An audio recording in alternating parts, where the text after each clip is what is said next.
Bonsoir à tous, c'est Vince. Bon bah me revoici une nouvelle fois sur mon émulateur après une petite semaine d'absence pour avoir le temps de trouver de nouveaux jeux à vous faire découvrir pour ceux qui sont un peu plus jeunes que moi ou pour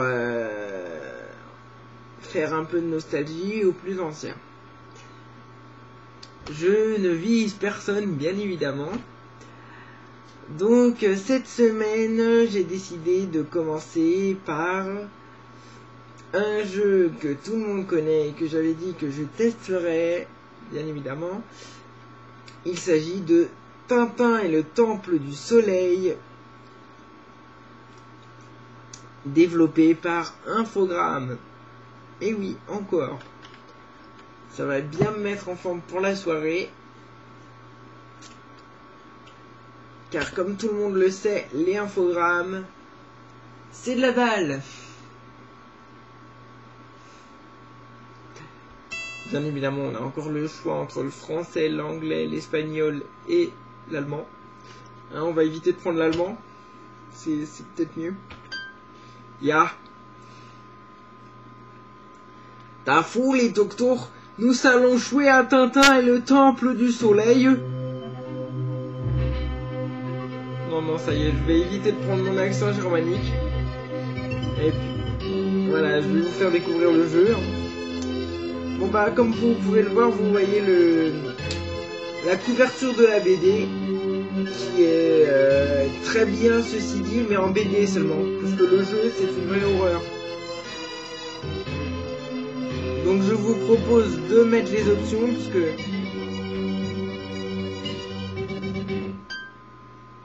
Ah bah merde. Bon bah c'est pas grave, on commence en jeu moyen. Ça va être une horreur. Au moins vous verrez que ce jeu est casse-couille. Au premier sens du terme. À tous les sens du terme, hein. Casse-couille, casse-burne. Comme dans tout bon Tintin, Tintin raconte l'histoire. Enfin il y avait un petit truc avec les images de la BD. Et c'est parti pour quelques minutes de casse-couillage.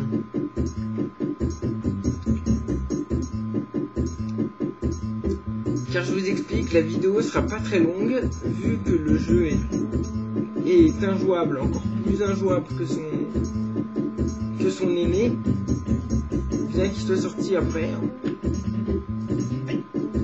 Vous voyez, ça commence.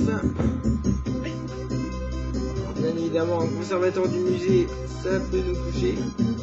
Un mioche aussi avec son bilboquet, donc on va éviter de faire des conneries.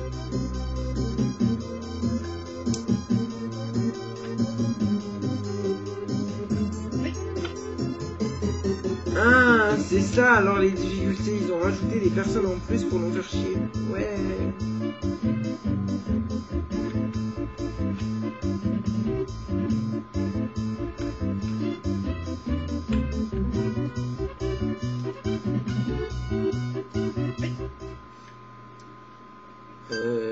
On va essayer d'arriver au petit bout que j'espère vous montrer, qui est vraiment très très casse-couille.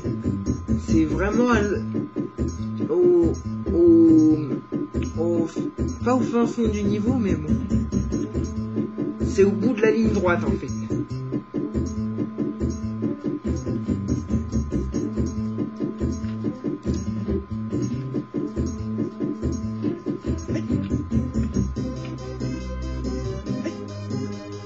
J'aurais dû mettre en facile en fait. Parce que sans ça, il n'y a pas les trucs du musée là qui sont collés là-bas, là, lui là-bas. Là.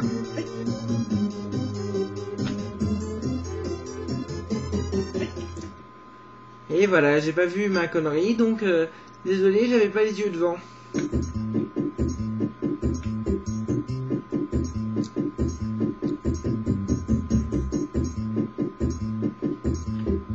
Oui, il faut savoir que tous les infogrammes sont des jeux suicidaires pour ceux qui ne le savent pas. Des jeux de... Ah, là il y a eu un bug au niveau du son, il n'y a pas eu le... Aïe, que d'habitude il vous fait.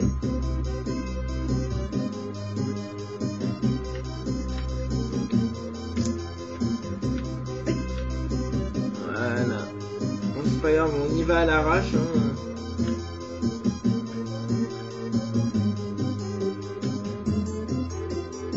Si je peux, je vous ferai 2 vidéos, une comme ça et une en facile. On verra si j'arrive à vous montrer l'endroit casse-couille, parce que même en facile, ah bah c'est bon, j'y suis de toute façon. Donc je vous montre 2 secondes. Alors là, vous voyez, j'appuie sur A pour activer la minuterie car nous sommes dans le noir. Mais le niveau est encore plus casse-couille avec la lumière allumée parce qu'il y a des pics. Et comme tout le monde le sait, les sauts de Tintin sont très mal gérés, donc regardez ce saut ridicule.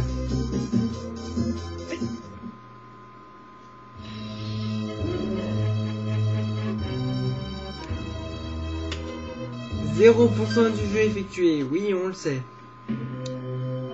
Donc là on recommence. Donc je vous propose de couper pour cette première partie puis de vous retrouver. A tout de suite pour le jeu en mode facile.